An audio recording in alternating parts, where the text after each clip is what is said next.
What is the one thing you'd want all your Malaysian fans to know about you? That's hard. I don't know.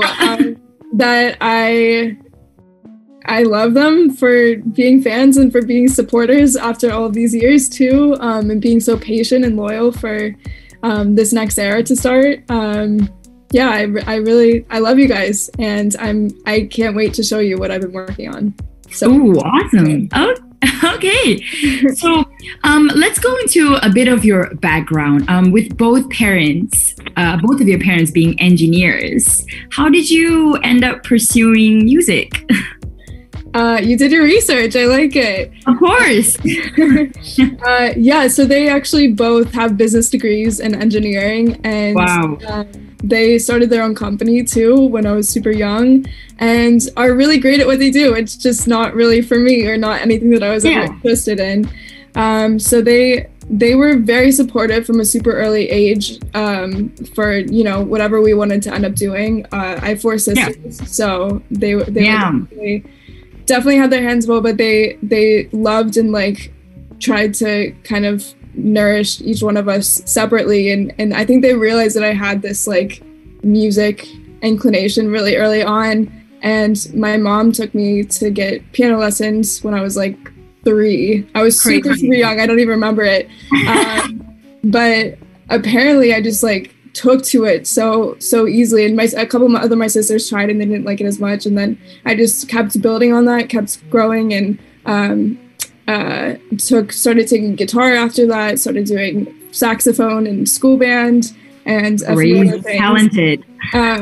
Yeah, and I actually didn't start singing until I was 12 or 13, when I just wanted to start accompanying myself because I was playing so many instruments.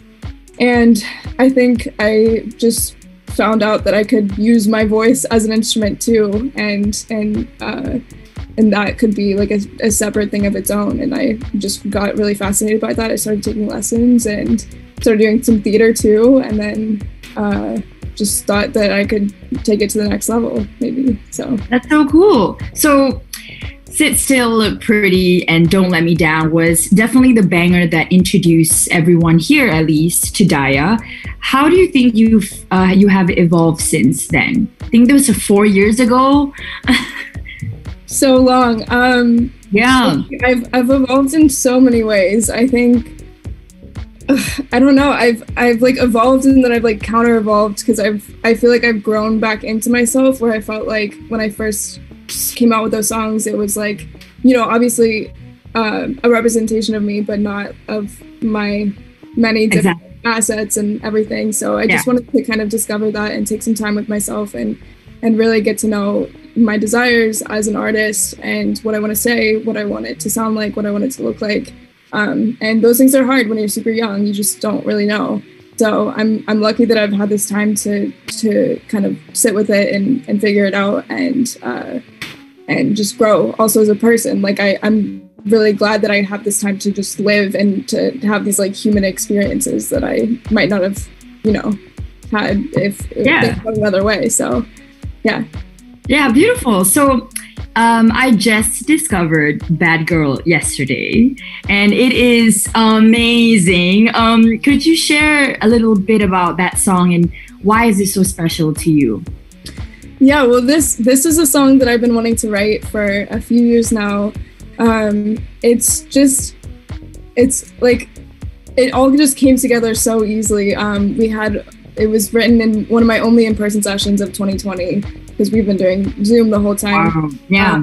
And so we just decided one day, it was obviously safe and we social distanced and everything, but Cash and I just signed a J Cash's label in August, and we wrote it in October or something like that. And so he came in, Madison Love, Andrew Goldstein, who produced it, and Michael Pollock, and me. And Andrew just whipped up this track immediately, and it just transported me to this world of mystery and kind of just this whole vague, cool, darker world, and I really liked it, and I felt like it just wanted to pair with this concept of wanting to trade in the bad guys for a bad girl. And that's so cool. Yeah, because I feel like it's just the bad guy is always this and like mysterious, like kind of like lustful, desirable person or whatever in like movies or something. And so I just kind of wanted to turn that on its head a little bit. I love that. And you look so beautiful in the music video. I was just like, what? Thank you. Thank you. You know, I really put it on. I don't usually do that. I really, like, I wore a red lip for the first time in like 2 years, and I was like, really? Okay, I can do this. Girl. Yeah. You wear it often. It's beautiful. You look beautiful. Thank you. Thank you. That was such a fun look. Yeah, it really was, and really suits you. So there's one question that I'm like totally dying to ask you. You formerly had a band with your sisters. Can we expect it to come back or have a cameo or something? You know? Maybe. So my older sister actually now writes and produces. Awesome. Yeah, she's an artist, visually, like she's done painting for so many years, and then just recently she picked up production too, and learned a lot of like the technical side of things, which I actually don't really know a lot about. So it's nice to work with her and just kind of go back and forth and share that like little musical knowledges with each other collectively. And yeah, she's super talented, and she was the one that always used to play drums with me. So it just nice cool at this point to be working with her again. It's really fun. It's cool to be working with your sibling. It's awesome. Yeah, it's just fun. It's just carefree. It's just no pressure. No pressure. So you're actually one of the youngest artists ever to win a Grammy. Do you have any advice for to aspiring young musicians out there? I would say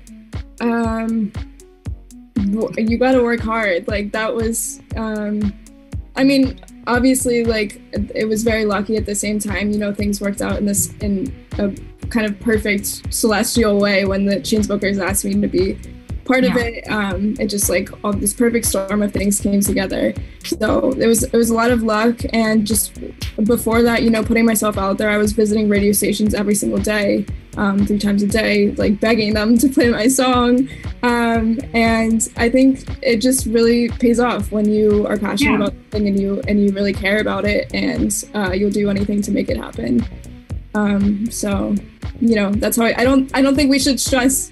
I don't think anyone should stress out if they don't have a Grammy by 17, but I'm super lucky, and that doesn't mean that you're not doing well. Like your time will come, and you could be just as good. You know, the Grammys aren't everything either. So you're right. Yeah, stay honed on your craft. Stay working.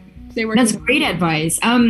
So it leads me to this question: what hit you the hardest when you won a Grammy at 17, or when you were listed Forbes 30 under 30 at 19, or when your songs were played at your prom? Ooh, you got the trivia questions ready to go. you know it, girl. Oh my God.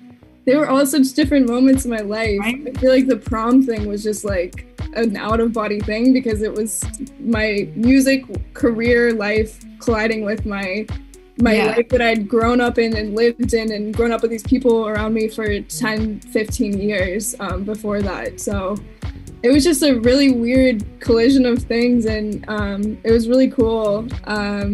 Really just out of body.